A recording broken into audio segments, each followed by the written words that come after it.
Hey everyone, Wolf Lord Rho here. Today we're reviewing the Warhammer 40k novel Renegades Lord of Excess by author Rich McCormick.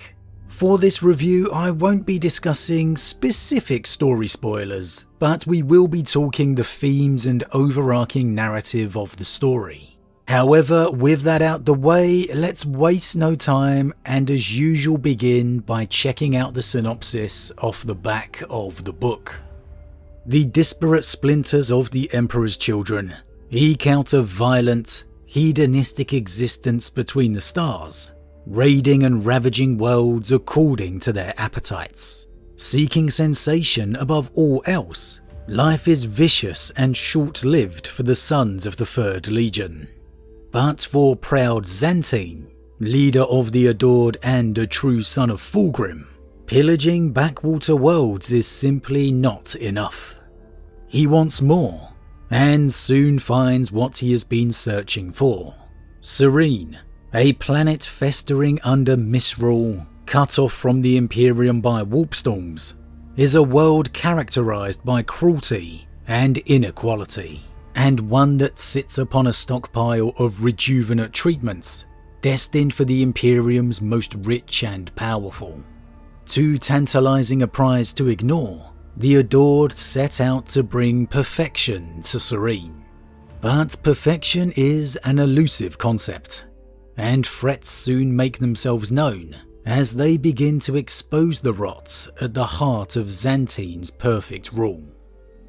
Okay, now I have to say first up, I was really interested to dive into this one. Of all the traitor legions, it feels to me that the Emperor's children are the least shown in the current era, at least in depth within the novels.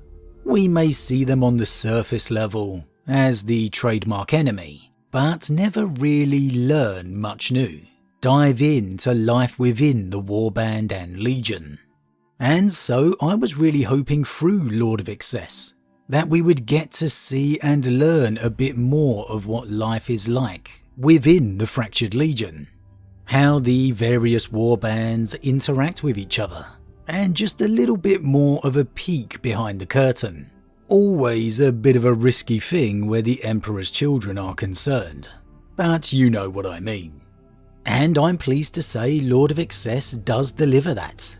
I'm not sure I've got quite the same understanding that we got with, say, the Alpha Legion in Harrowmaster, but I've definitely come out the other side of this one with a definite better understanding of life within the current Legion and its warbands.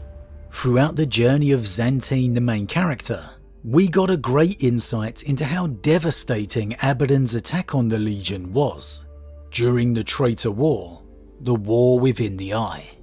From the moment Abaddon devastated the Emperor's children's new adopted homeworld of Harmony with the destruction of the Canticle City, they have been a broken legion, and through memories, flashbacks, simply observing Xantine's conversations with his brothers, you get a good understanding of that.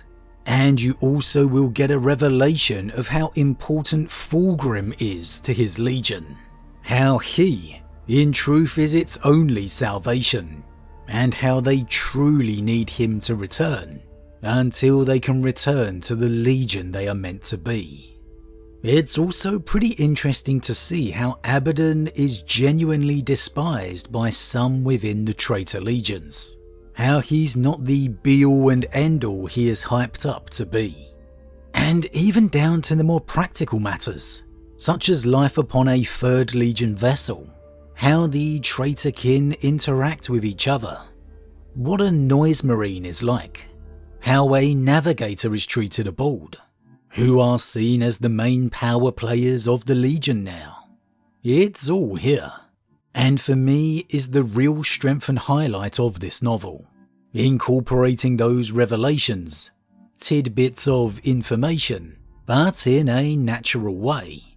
It tells its own story, but it gives us the references and links to the wider picture we want to know.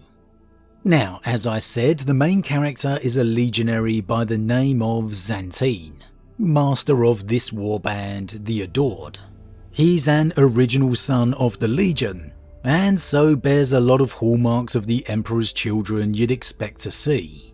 The elegance, the poise, the arrogance, the well-spoken manner, the strive for perfection. All of course intertwined now with the depravity of Slaanesh. And Xantine gives a great showcase of that, as he shares his body with a demon, a willful joining, but one that can also prove a contest. That teetering balance between love and disgust, that is Slaanesh perfectly. And I personally found Xantine as a very intriguing main character to follow. I also found his quest as a nice premise too.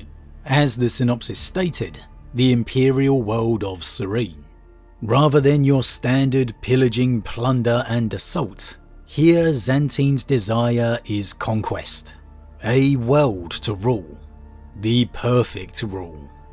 And so, with so much of the Imperium forsaken and isolated, you get to see how some worlds can come under the sway or rule of chaos so easily. For hope and desperation are so easily intertwined. And any would-be saviour, even that of the Emperor's Children, can be seen as a blessing, at least at first. Another point I particularly liked is the cast of characters, specifically to the Emperor's Children and the Adored. It's kept nice and small, Xantine's inner council of advisors, so you know them, you remember their names, and they've each got unique elements to separate them apart. The Noise Marine, the creation of Fabius Bile, the former Wordbearer, the brutish Terminator. It might not be what you expect to see in the Emperor's Children, but it works, because each of them are their own identity. There's no struggle of trying to remember which one this particular name is. The standout for me being Vavisk, the Noise Marine. I don't know what I was expecting a Noise Marine to be like, but I'm not sure it was that. And so seeing how he acted, spoke and fought, I thought was a real treat. Definitely my favourite character. The plot, as a result of Xantine's desire to rule, isn't perhaps the most action-packed, and so I wouldn't go into this expecting your grand Space Marine battles you may usually see. Because this isn't it. It's got your action, but it's also got a lot of conversation. A lot of development and ramifications slowly unravelling thanks to the warband's arrival. This is a story set over quite a lot of time.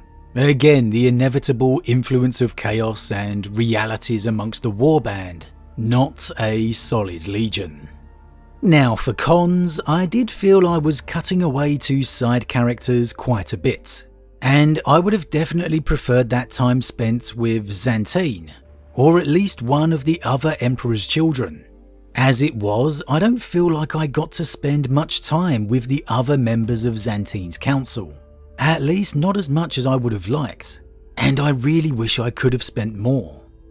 And I will say the Emperor's Children are a bit of a harder legion to read than say a Death Guard or Alpha Legion, as obviously there's a lot more of the emotion and sensation that has to be described with their actions. However, that aside, not particularly much else. Score-wise, this is a tricky one. I think if you're a big Emperor's Children fan, or just really looking to get a glimpse into life within that particular traitor legion, you could well be seeing this as an easy 5 out of 5, because it delivers that perfectly. And yes, pun intended. It's been a long time since I really felt I was diving into the heart of the Emperor's Children nature, and here I did. You may even feel this is a 5 out of 5 if you were looking for a different type of story, as again this is most definitely that. A very unique take on a traitor assault upon the Imperium. Really a great look at what life can be like within Imperium Nihilus. What Guilliman is going to find. However, if you're merely more a general reader, I'd say this one's closer to 3 out of 5. A good, solid, enjoyable read. One I'd recommend. It gives the Emperor's Children some much needed showcase, which is where it excels, in an enjoyable tale, but it doesn't quite reach the heights of giving you goosebumps or the adrenaline heart-racing moments. But overall, again, I think you'll definitely enjoy it no matter what. But as always everyone, what do you think? Leave your thoughts in the comments below. Huge thank you to all my subscribers, your support truly means a lot to me, it really does. If you're new, please consider subscribing to help the channel grow. And if you enjoyed this particular vid, then why not drop a like on it too. But with that said, I am off, and I'll see you all again real soon.